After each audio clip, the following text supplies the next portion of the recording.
జై శ్రీరామ్. అందరికీ నమస్కారం. వెల్కమ్ టు న్యూస్ అఖండ.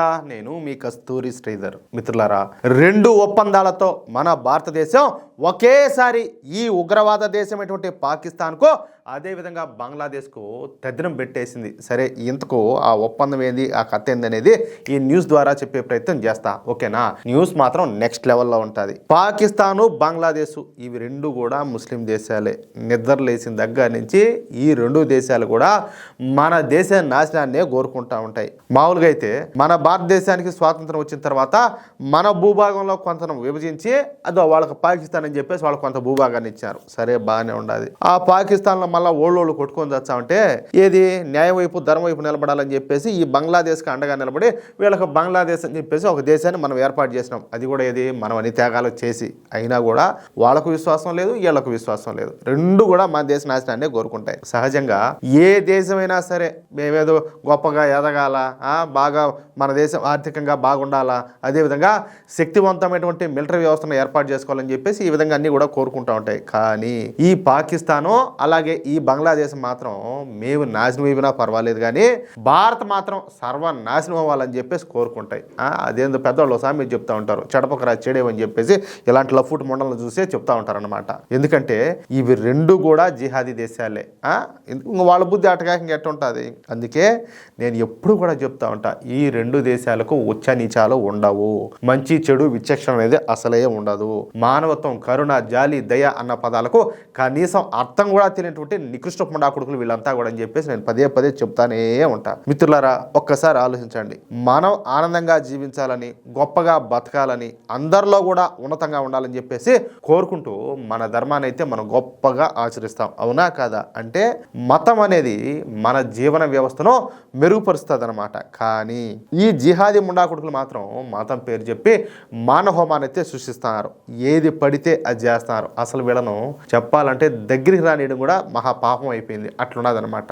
సరే, అలా అయినా సరే మన హిందువులు ఏం చేశారు? మామూలుగా అయితే మనోళ్ళు ఊరి జోలికి కూడా పోరు, ఎటువంటి గొడవల్లోనూ తలదొరచరు, పక్క వాళ్ళ సంగతులను అసలే పట్టించుకోరు. అలాంటి హిందువులను వెతికి చంపేటటువంటి హక్కు ఈ జిహాదీ వాళ్ళకి ఎవరిచ్చినారు అంటారు. అసలు మన వాళ్ళని చంపడానికి వీళ్ళెవరు? చదువు సంధ్య లేకుండా గాలికి గాలికి తిరిగేటటువంటి ఈ సన్నాసి మొండా కొడుకులు కూడా సోషల్ మీడియాలోకి వచ్చి మనకు నీతులు చెప్తారు. మళ్ళీ మనకు నీతులు చెప్తారు.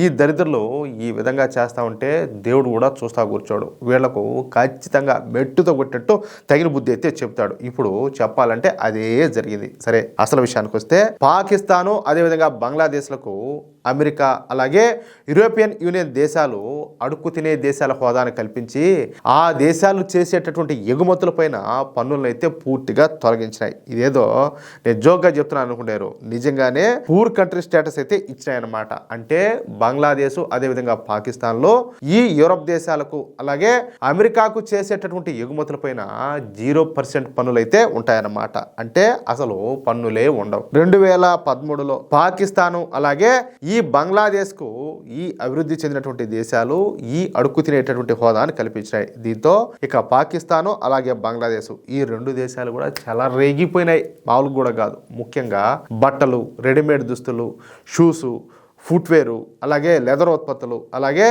సముద్ర ఉత్పత్తులతో ఈ అమెరికా అలాగే యూరప్ దేశాలను ముంచెత్తేసినాయి.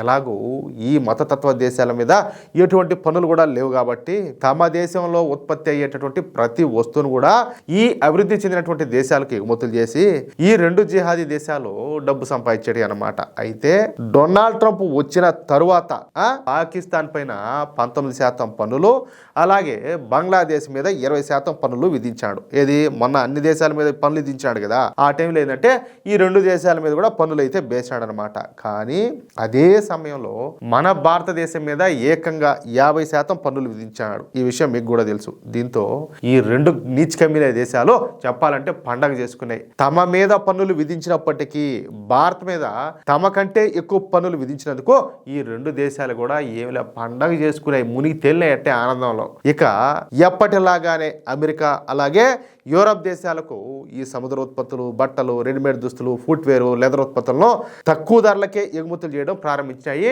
ఈ రెండు జిహాదీ దేశాలు. దీంతో గత సంవత్సర కాలంలో భారత ఎగుమతులపైన ఈ పన్నుల ప్రభావం పడి మన ఎగుమతులు కొంత మేరకు అంటే చెప్పాలంటే కొంతవరకే తగ్గినాయన్నమాట. అయితే భూమి గుండ్రంగా ఉంటుంది, రోజులన్నీ ఒకే విధంగా ఉండవు కదా, అవునా కాదా? అందుకే వారం రోజుల క్రితం మన భారతదేశం యూరోపియన్ యూనియన్ దేశాలతో అతిపెద్ద స్వేచ్ఛ వాణిజ్య ఒప్పందం అయితే కుదుర్చుకునేది.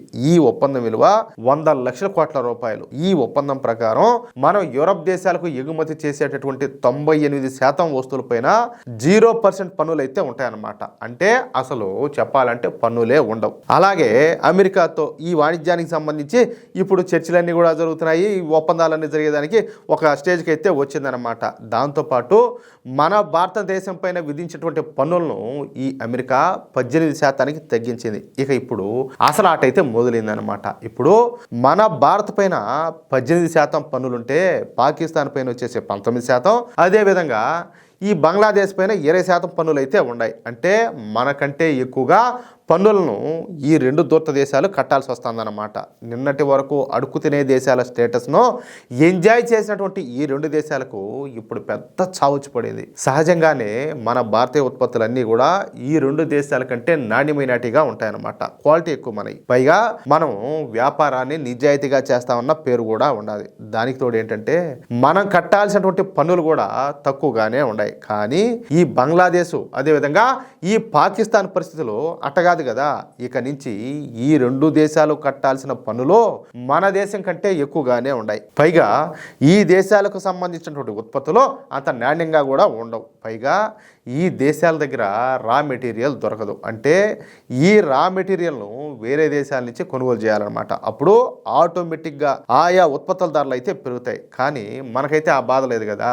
మన ఉత్పత్తులకు సంబంధించినటువంటి రా మెటీరియల్ మన దేశంలోనే దొరుకుతుంది కాబట్టి మనకైతే ఇక తిరుగు ఉండదన్నమాట. ఇక ఈ ఒప్పందాల పరిణామాలు వచ్చే సంవత్సరం మనకు ఖచ్చితంగా స్పష్టంగా కనపడతాయి. మనం కుదుర్చుకున్నటువంటి ఈ ఒప్పందాల మూలంగా ఈ రెండు దేశాలకు 15 లక్షల కోట్ల పాకిస్తాన్ రూపాయల నష్టం అయితే జరగనున్నదన్నమాట. అంటే ఈ రెండు దేశాలు త్వరలోనే దేవాలా తీయడం ఖాయం అన్నమాట. అది విషయం. అయితే మిత్రులారా చూశారు కదా, ఇన్నాళ్ళు కూడా అడ్డదారులు మన దేశ ఆర్థిక వ్యవస్థను దెబ్బతీయాలని చూసినటువంటి ఆ దేశాలకు, ఏది పాకిస్తాన్కు అదేవిధంగా బంగ్లాదేశ్కు ఇప్పుడు మన భారత్ తన తెలివితేటలతో చెక్ పెట్టిందనమాట. ఒకప్పుడు మనల్ని తక్కువ చేసి చూసినటువంటి దేశాలే ఇప్పుడు మనతో ఒప్పందాల కోసం క్యూ కడుతున్నాయి. ఇది చెప్పాలంటే నవ భారత్ సత్తా అనమాట. ఈ న్యూస్ పైన మీ అభిప్రాయం ఏంటి?